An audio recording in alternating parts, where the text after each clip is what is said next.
नमस्कार, आप देख रहे हैं प्राइम टीवी। मैं हूं आपके साथ आरती तिवारी। वक्त हो चुका है प्राइम उत्तर प्रदेश का, जहां समाजवादी पार्टी के राष्ट्रीय अध्यक्ष और पूर्व मुख्यमंत्री अखिलेश यादव अपने चाचा राजपाल सिंह यादव की अस्थियों का विसर्जन करने के लिए हरिद्वार पहुंचे, जहां तीर्थ पुरोहित शैलेश गौतम द्वारा विधि विधान के साथ अस्थि विसर्जन का कार्य संपन्न कराया गया। अस्थि विसर्जन के दौरान जो आपको बता दें कि राजपाल यादव के बड़े बेटे अभिषेक यादव ने अस्थि विसर्जन किया। वहीं सपा प्रमुख अखिलेश यादव ने दिल्ली विधानसभा चुनाव में कहा है कि इंडिया गठबंधन अखंड है। इंडिया गठबंधन जब बन रहा था उस समय कहा गया था कि जो स्थानीय पार्टी जहां मजबूत है वहां इंडिया गठबंधन उसे मजबूती देगा। दिल्ली में आप मजबूत है, इसलिए समाजवादी पार्टी ने आपको अपना समर्थन दिया है। सवाल दिल्ली का है, भाजपा को हार भी ले, यही हमारा उद्देश्य है। जब उद्देश्य एक है तो झूठ सच कुछ नहीं है। इंडिया गठबंधन इंटैक्ट है और मुझे याद है इंडिया गठबंधन जब बन रहा था, बिहार के मुख्यमंत्री नीतीश कुमार जी ने तमाम दलों के नेताओं से बात की। उस समय हमारी पार्टी से भी बात की।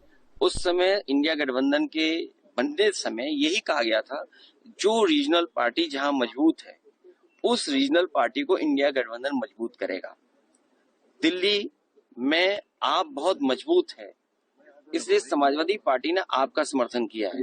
जो रीजनल पार्टी बीजेपी से मुकाबला कर रही हैं, हम इंडिया गठबंधन के सभी नेताओं को मिलकर के उनकी मदद करनी चाहिए, उनके साथ खड़े होना चाहिए, क्योंकि दिल्ली में आप कांग्रेस आमने सामने हैं। हमारा सुझाव तो यही है कि आप मजबूत है, इसलिए हम आपके साथ खड़े हैं। बसपा सुप्रीमो मायावती बुधवार से, जहां आपको बता दें कि 69 साल की हो गई हैं, जहां आपको बता दें कि इस मौके पर उन्होंने लखनऊ के पार्टी कार्यालय में पत्रकारों से बात की है। मायावती ने यहां अम्बेडकर के नाम पर हो रही राजनीति पर सवाल खड़े किए। मायावती ने कहा कि उनके वोटरों को बाकी दलों से सावधान रहना होगा। उनके वोटर लोक लुभावन बातों पर वोट दे देते हैं। उनकी यानी कि जिस प्रकार से लगातार अपील करती हुई नजर आ रही है कि उससे बचना चाहिए। वोटरों को देखना चाहिए कि किस पार्टी ने जमीनी स्तर पर उनके जीवन को बदलने का काम किया है।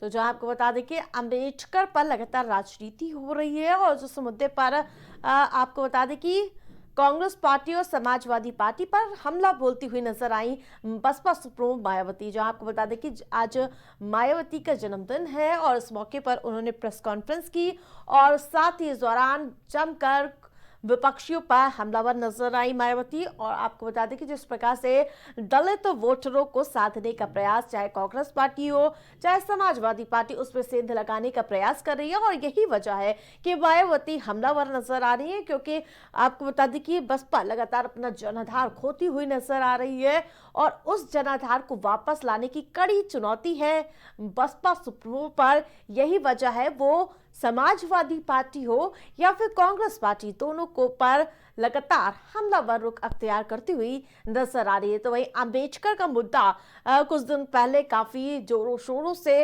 उठाते हुए नजर आ रहे थे विपक्षी दल, लेकिन उन्होंने अपने वोटर्स से कहा है कि वो अपने वोटर्स को पूरी तरह से सुनिश्चित करें। ज्यादा अपडेट के साथ रेहान जुड़ चुके। रेहान, जिस प्रकार से मायावती का जन्मदिन था, इस मौके पर प्रेस कॉन्फ्रेंस की गई, क्या कुछ विपक्ष पर हमलावर रही मायावती?